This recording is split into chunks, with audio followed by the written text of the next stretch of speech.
¿Qué tal? Hoy vamos a meternos de lleno en un tema que nos bombardea a diario en las noticias, el delito, pero vamos a mirarlo desde un ángulo que quizás cambie por completo la percepción general que se tiene de él.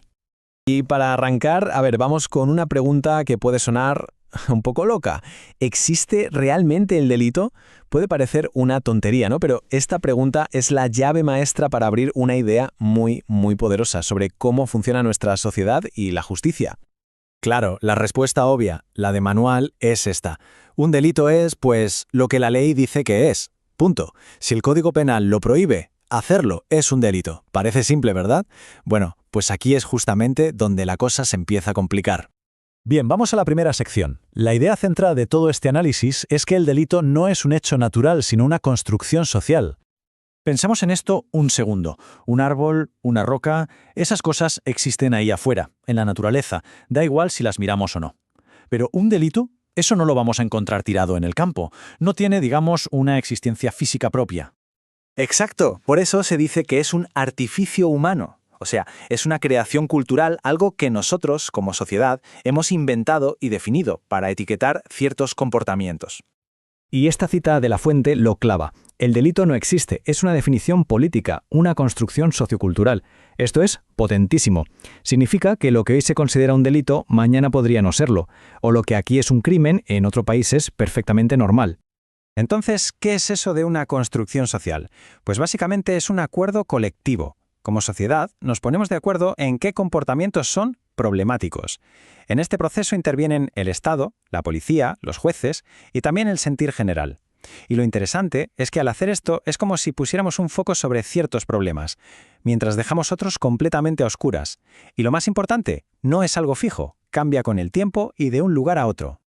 Vale, si el delito es una definición que cambia, ¿cómo diablos lo medimos? Y aquí nos topamos de frente con el gran problema de los números, de las estadísticas oficiales sobre criminalidad que vemos por todas partes. A ver, esta forma de pensar ha ido cambiando un montón. Allá por finales del siglo XIX, la escuela positivista buscaba las causas del delito en el individuo. El problema estaba en la persona. Luego, a principios del XX, la escuela de Chicago cambió el foco al entorno social, pero el gran salto vino a mediados del siglo XX con la criminología crítica. Ellos dijeron, un momento, ¿y si el verdadero problema no es quién delinque, sino cómo y por qué definimos algo como delito? Un cambio de perspectiva total. Las estadísticas oficiales tienen dos caras. Por un lado, sí, nos muestran lo que hace la policía y los juzgados. Vemos datos de toda la población y la evolución de los delitos, de los delitos denunciados. Pero, ¿qué es lo que se queda fuera?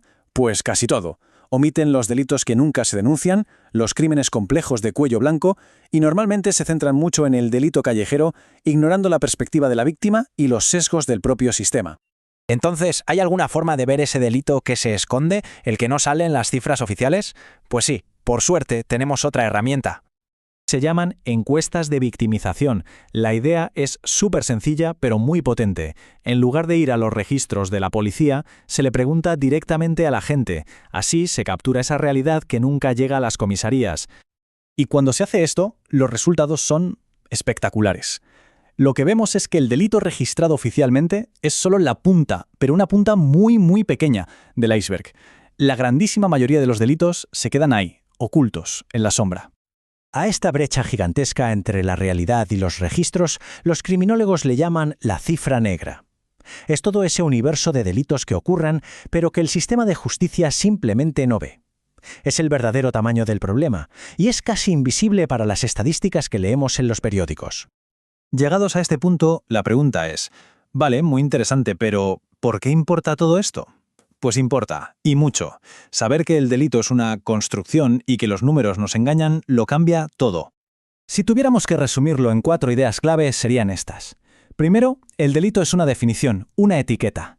Segundo, la forma en que medimos el delito define por completo el problema que vemos. Tercero, y esto es crucial, las estadísticas oficiales no miden el delito, miden la actividad del sistema de justicia. Y cuarto, por todo esto, es absolutamente esencial tener una mirada crítica para interpretar las noticias y las políticas de seguridad. Porque esto no es solo un debate para académicos. Entenderlo tiene consecuencias muy reales. Afecta cómo se hacen las leyes, a quién se persigue y a quién no, y en última instancia a nuestra idea de lo que es justo en la sociedad. Y con esto terminamos, pero con una última pregunta para la reflexión. Si aceptamos que el delito es una construcción social, la pregunta inevitable, la más importante de todas, es ¿quiénes son los arquitectos? ¿Quién tiene el poder de decidir qué es un delito y, por lo tanto, quién es un delincuente?